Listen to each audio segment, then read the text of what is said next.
Morning, everyone.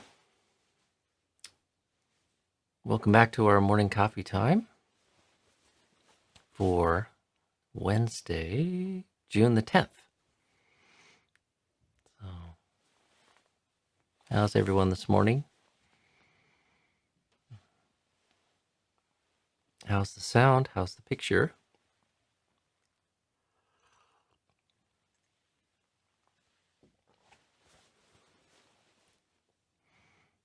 Okay, 2 thumbs up.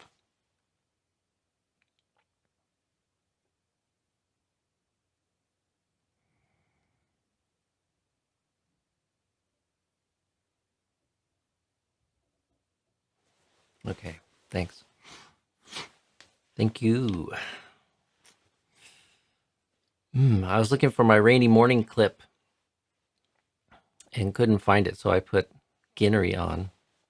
And that reminds me, a few days ago we took down, I had hung a tarp around the balcony outside of the office that I'm sitting in here to discourage him from pounding outside of my window while we have our morning coffee time. And then every once in a while I would take it off to see if he had developed a new pattern someplace else to do his drumming. And I took it off a few days ago and he hasn't come back now. So he's finally given up on me. So, but yeah, we have some humid, cool weather here, raining, but the skies are blue and it's supposed to brighten up today. So the monks who came up from California are a little shocked by how refreshing and cool it feels up here right now. So, anyways, and for those tuning into our morning and evening chanting, it's a little different setup. Myself and Venerable Rakito are doing that now, and I already miss the harmony that I had developed with the other monks.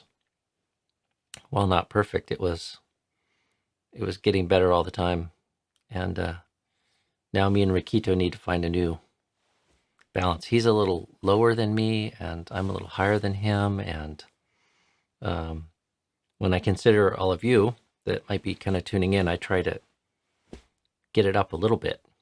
Every once in a while, we get this feedback as monks from the nuns or from the women that chant with us that they don't appreciate the chant leader setting the tone too low. So try to find a happy medium here. So 76. Okay, it started off slow, but it looks like everyone's finding the stream okay this morning.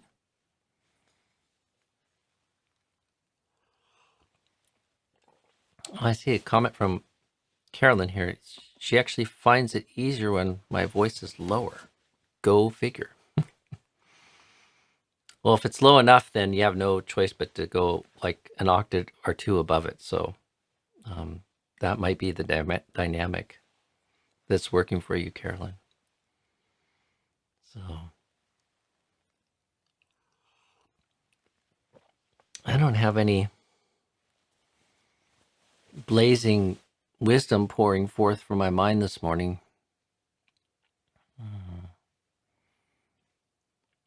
The only thing of note or interesting that happened this morning was the best moment of my morning meditation was that brief lull, maybe a minute or so after the chanting was over. And I had that delicious feeling of not wanting to go anywhere. And I had to lament that it was time to stop and clean up and get on with morning chores and get everything set up here. But it's interesting in our meditation, like, how we can shift posture sometimes, or just one little thing shifts and everything kind of clicks into place.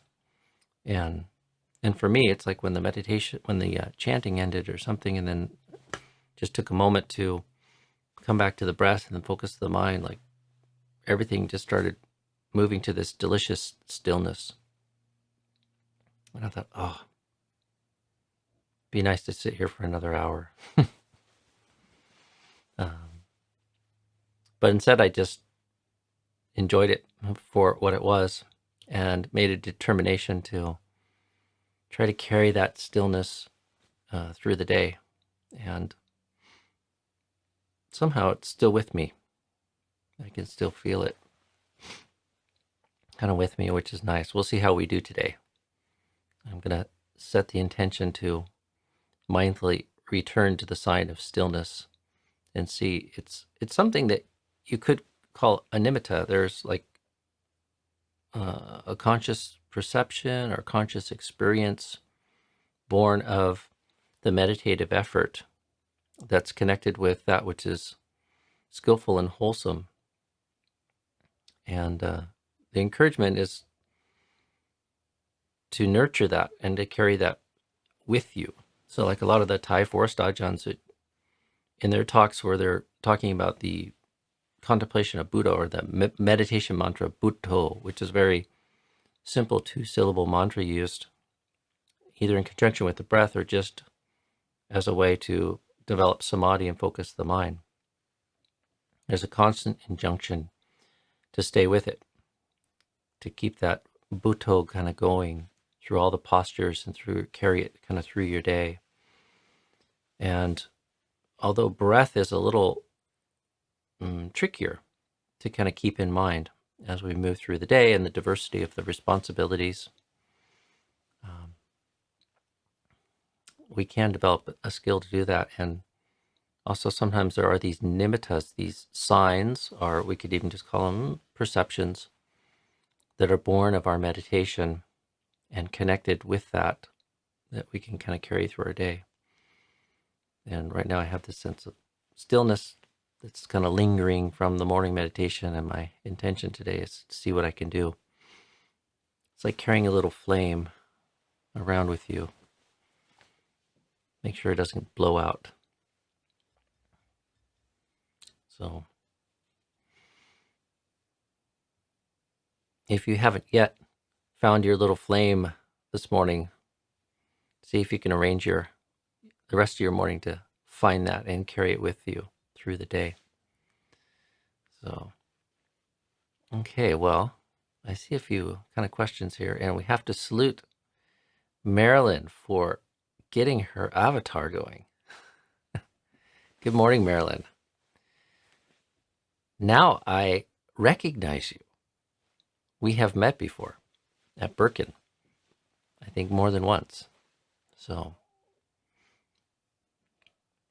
good to see you on the morning coffee.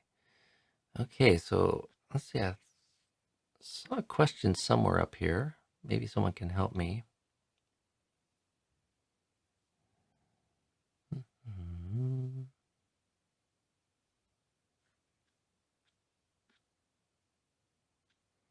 Heather. Good morning, Heather. Ajahn, can you please speak on how to deal with doubt? During my morning meditation, or my morning sit, I had this overwhelming sense of doubt and suspicion of the metta that I was trying to generate.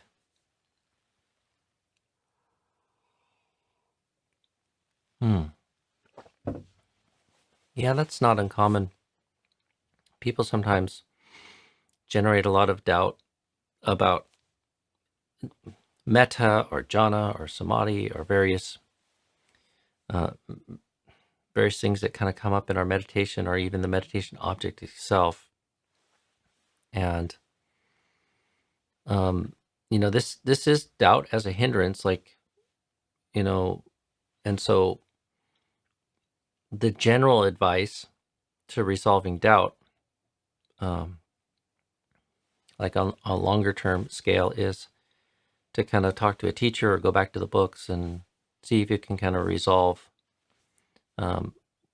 what there might be a fundamental lack of understanding. And so, with this, it could be sort of like, is this metta, or am I doing this right? And that's one way you can kind of resolve it long term. Although with some meditations and even some reflections that we find in the suttas, there might be similes, but there's not like great specificity as to what it is we should be experiencing. And indeed, I don't think it is one thing that we should be experiencing. And this doubt in metta bhavana is like something I experienced for many years, and it kind of sabotaged an interest in spending more time cultivating metta bhavana. Certainly, and some of it maybe came because the most common ways I was introduced into it were these metta reflections or refrains, and then I always imagine that there's a particular emotion that I should be feeling, and it's difficult to define emotion and pin it down, and it's impossible for me to know that if the emotion that I'm feeling is the same that people are talking about in the books, or that someone else feels. We can get kind of clues based on talking to others that are more experienced in it, maybe, or studying kind of carefully, like what type of emotion it is, what effects it should be kind of having, what it should be connected to in terms of intention. So, but on some level, especially in the midst of meditation, that is a hindrance, and you want to be able to sort of overcome that and stay focused on the broader aspect of trying to put forth right effort. And so, like doubt is going to sabotage that.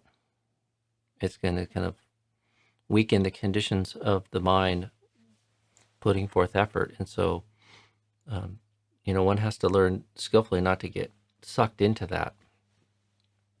You can note it and just sort of say, okay, well, I'll look into that later. There is some sort of question that's just going to come up. But for now, here's my strategy. Here's how I'm going to apply myself. And just think of it like it's a hypothesis, and there's no great danger in getting it wrong for 30 minutes or an hour, or even longer.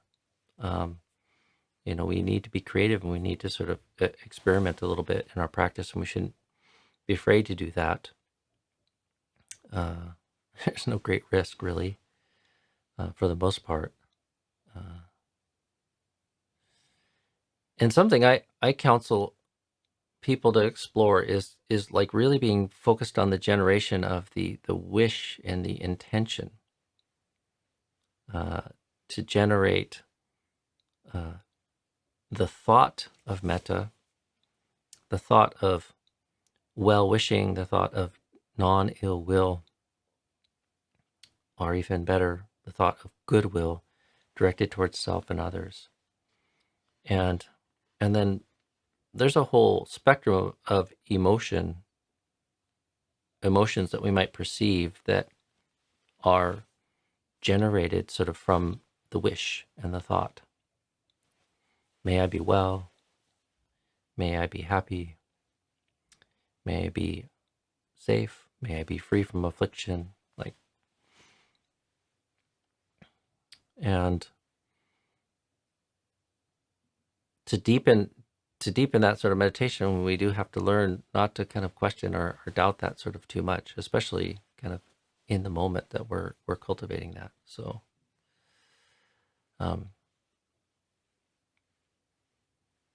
and if one's kind of getting hung up on sort of like, is this a fact, or is this feeling that I'm feeling, like, is it really the sign of metta, or is this what I should be feeling? Then one suggestion is just to return to to focusing on practicing the generation of that wish.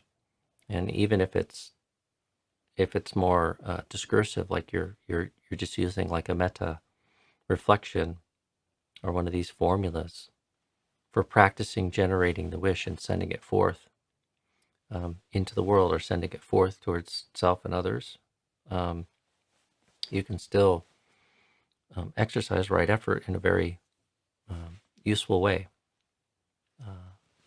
by doing that. And that's another way to kind of sidestep some sort of doubt or suspicion or second guessing that might be going on about the resultants of trying to generate loving kindness in the mind.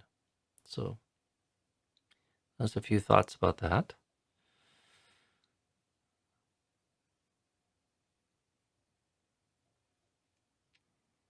Let's see if I can catch back up here.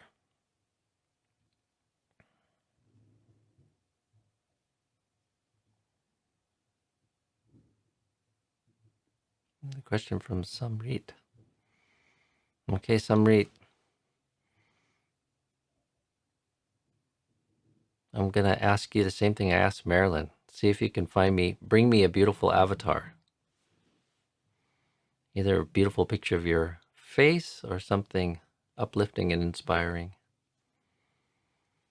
So, dear Ajahn, how to be honest with discretion, as sometimes being too honest makes us vulnerable to the bad intentions of others.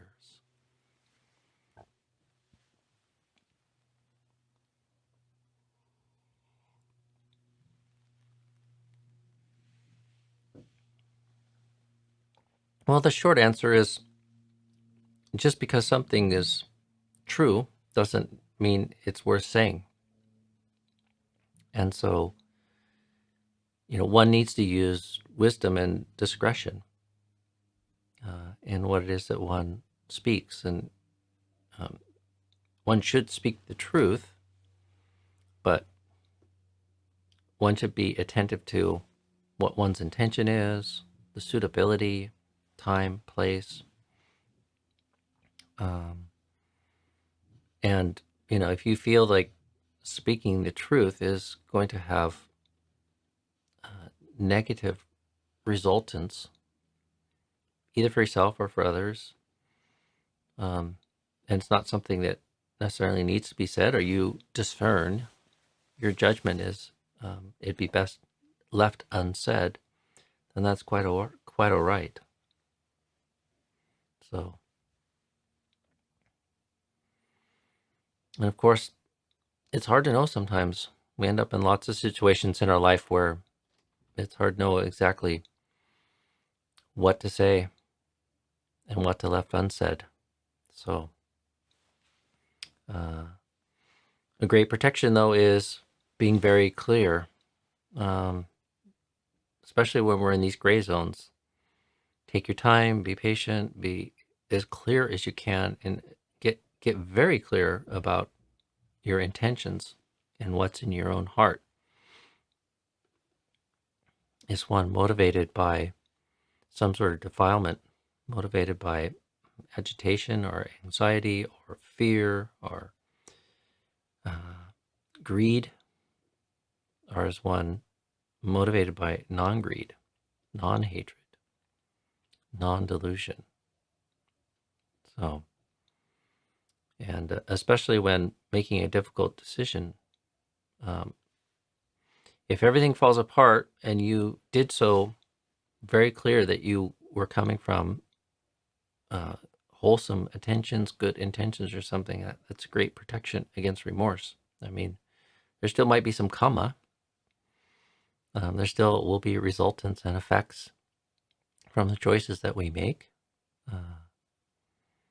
But if our intentions are truly good, we're not going to make any heavy karma, heavy negative karma. So,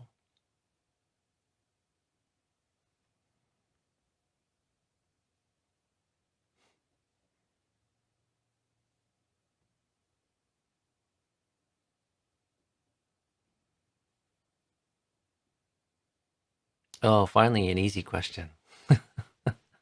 I'm wondering about the Japanese tapestry behind you. Did you go to Japan? Well, let me see. Everything's backwards, so I have to do this like this. So let's see. This one, a friend of mine who lived here in White Salmon gave this to me after he was back visiting Japan. He lives in Japan now. He lived in Japan for many years. And he brought this as a little gift many years ago, maybe 6, 7 years ago. And then this one here, I've talked about before. Last spring in late March, myself and Venerable Jaganando and another couple of friends went to visit the very same person on his invitation in Japan.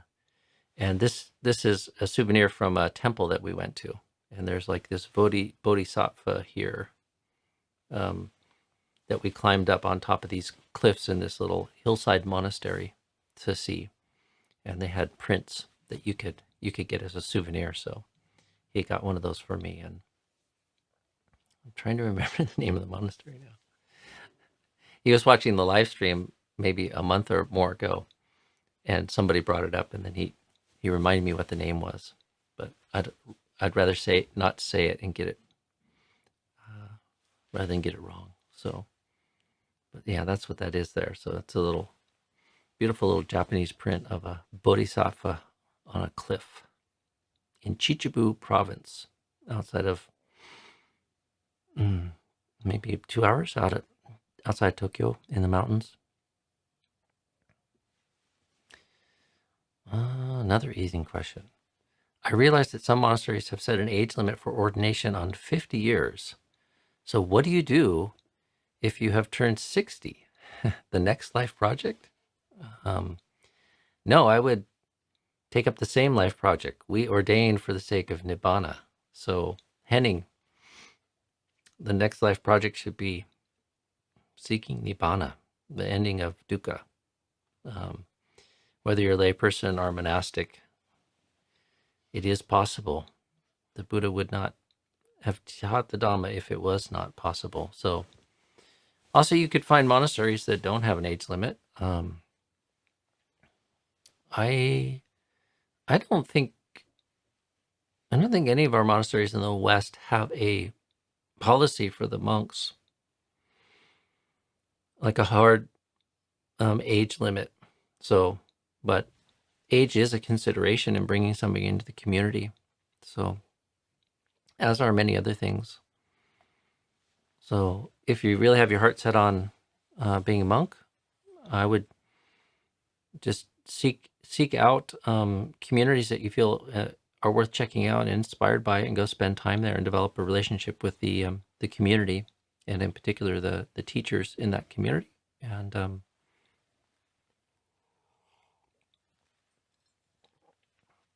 there still might be suitable places for where you could seek ordination. And then also there are some of our monasteries in particular have positions for stewards or people that are fulfilling various roles, especially like Amaravati Monastery has, I don't know, probably 10 people usually, maybe more, living there, sort of taking on various roles in the community because it's quite large.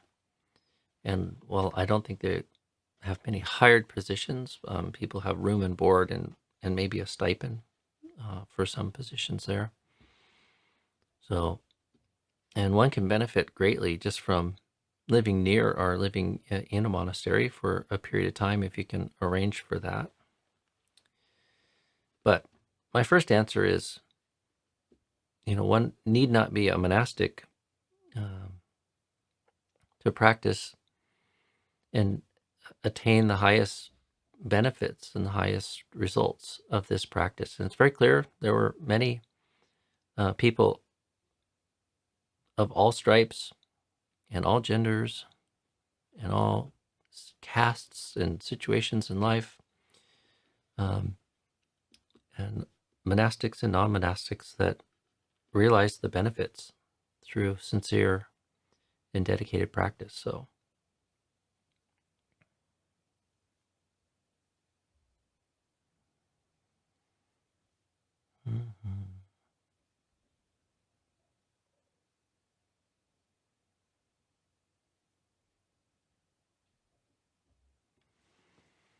See, one more from Samrit here. Dear Ajahn, if someone does something bad to us, is it because of our past karma? If yes, does that person also create karma? How does this karmic cycle stop then? So, if someone does something bad to us, I think it's overly simplistic to think that it's because of our past karma. So, that could be a condition, but there are so many more conditions. And something about the way the human mind is organized or something, that's where we want to go. So even if I say that is the condition, like we tend to sort of personalize everything, and to distill it down into sort of, as it often is, and kind of like folk beliefs around karma, that it's so simple and discrete as like, I did something to this person in the past and created this karmic deck, and then now they're doing this to me in some sort of turnabout, comic kind of turnabout. I don't think this is just, I don't know where the Buddha says this like specifically in this way in the sutta, so this is just my guess, my commentary. I don't think it oftentimes is that simplistic. Karma is very complex. So, and one should ask the question, is it skillful to think of, like, what are the resultants of framing your experience in that way? Is that skillful? Does that arouse skillful qualities of mind? Or does that set the stage for you to respond in a skillful way? And you'll have to answer that for yourself. So we're always creating karma. And oftentimes it's not just black or white. How does this karmic cycle stop? Well, it stops through the attainment of the wisdom that overturns dukkha. So